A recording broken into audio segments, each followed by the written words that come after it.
आज मेरी सहेली बीना ससुराल से आने वाली है। हम दोनों बचपन की सहेलियां हैं। पिछले ही हफ्ते उसकी शादी हुई थी।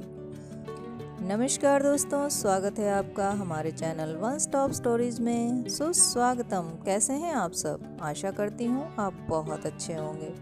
तो चलिए सुनते हैं दो सहेलियों की कहानी। हमारा घर बिल्कुल आमने सामने ही है। उसकी शादी के बाद का ये हफ्ता मेरा कैसे बीता ये मैं ही जानती हूँ। तभी अचानक मेरी नज़र बीना की मम्मी पर पड़ती है।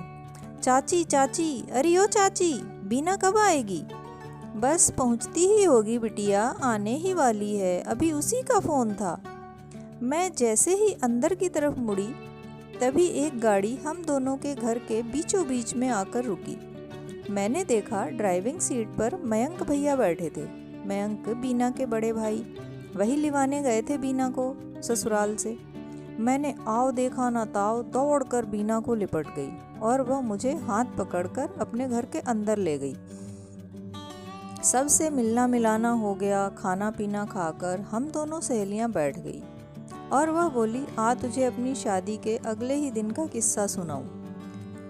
मैं विवाह के दूसरे दिन सुबह 7 बजे ज्यों ही सोकर अपने कमरे से बाहर निकली, त्यों ही ड्राइंग रूम में बैठी सास की कड़क आवाज़ सुनाई दी। अब ये देर से सोकर उठने का तरीका यहाँ नहीं चलेगा पापा की परी। ये तेरी ससुराल है, यहाँ 5 बजे उठकर पूजा पाठ करके किचन में पहुँच जाना कल से, सास ने लगभग चुटकी लेते हुए कहा। मैं ये सुनते ही वापस अपने कमरे में गई और एक डायरी और एक छोटा सा और बहुत ही खूबसूरत सा बैग लेकर वापस आई और सास के बगल में बैठकर डायरी का पन्ना खोलकर पढ़ना शुरू किया।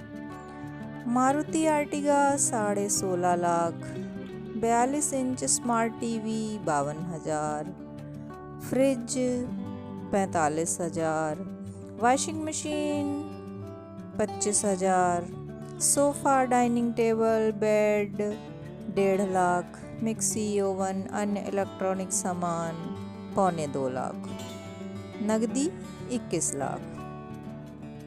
डायरी में लिखा पढ़कर मैंने कहा, मम्मी जी ये वो लिस्ट है जो शादी से पहले इस घर से मेरे पिता के पास भिजवाया गया था। लिस्ट में लिखी सारी चीज़ें इस परी के पापा ने मेरे साथ भिजवाई हैं। सभी चीज़ों का आप मिलान करके देख लीजिए और ये भी देख लीजिए कि आपने मेरे बारे में इस लिस्ट में कोई ऐसी मांग नहीं की है कि बहू पढ़ी लिखी, गुणकारी, संस्कारी और कामकाजी हो। बस आपने अपने बेटे की कीमत लगाई और मेरे पिता ने आपके बेटे को मेरे लिए खरीद लिया। और हाँ मम्मी, विदाई के वक्त मेरे पिता ने ये बैग मुझे देते हुए कहा था, बेटी तू जब तक मेरे आंगन में रही सुरक्षित रही, मगर अब आज से तुझे अपनी हिफाजत खुद करनी है। यह बैग उन्होंने मेरे विवाह पर दूसरी बार मुझे दिया था। पहली बार तब जब मैं स्टडी के लिए हॉस्टल में रहने के लिए गई थी। तब भी पापा ने यही बैग मुझे पकड़ाते हुए कहा था, बेटी तू खुद समझदार है, इससे ज़्यादा मैं क्या कहूँ। मैं ईश्वर से दुआ करूँगा तू हमेशा सुरक्षित रहे, लेकिन खुदा ना खास्ता अगर कोई दुर्घटना घट जाए तो डरना मत। तेरा बाप तेरे पीछे हमेशा खड़ा है एक साये की तरह। झिझकना मत, गोली चला देना, बाकी मैं सब खुद देख लूँगा।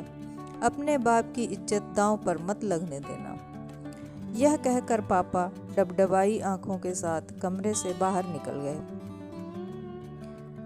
सास पूरा माजरा समझ चुकी थी कि क्या है इस बैग में, तो वो इस बात को संभालते हुए बोली, अरे दुल्हनिया, मेरी तो आदत है हंसी मजाक करने की।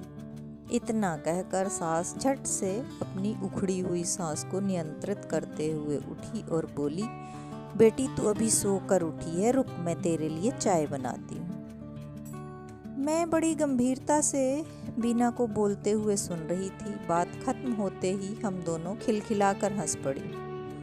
लेकिन मेरे मन में एक सवाल कचोट रहा था कि एक लड़की अपना भरा पूरा परिवार छोड़कर दूसरे परिवार में जाती है तो उसे एडजस्ट होने में समय तो लगता ही है। तो क्या शादी के अगले ही दिन सास का यह रवैया सही है?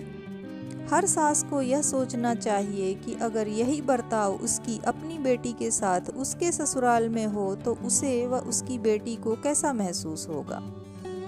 शादी वह पवित्र बंधन है जिसमें सिर्फ पति पत्नी ही नहीं एक दूसरे के साथ बंधते बल्कि दो परिवार भी एक होते हैं। इसमें छोटे बड़े सभी को धैर्यता से काम लेना चाहिए। तो दोस्तों, आपकी क्या राय है इसके बारे में? अपने विचार ज़रूर हमें कमेंट्स के थ्रू शेयर कीजिएगा। वीडियो अच्छा लगा हो तो फैमिली और फ्रेंड्स में शेयर करें। आज के लिए इतना ही। कल फिर मिलती हूँ किसी कहानी या जानकारी के साथ। तब तक खुश रहें, खुशियाँ बांटें, अपनों का साथ और प्यार आपको हमेशा मिलता रहे। Thanks for watching.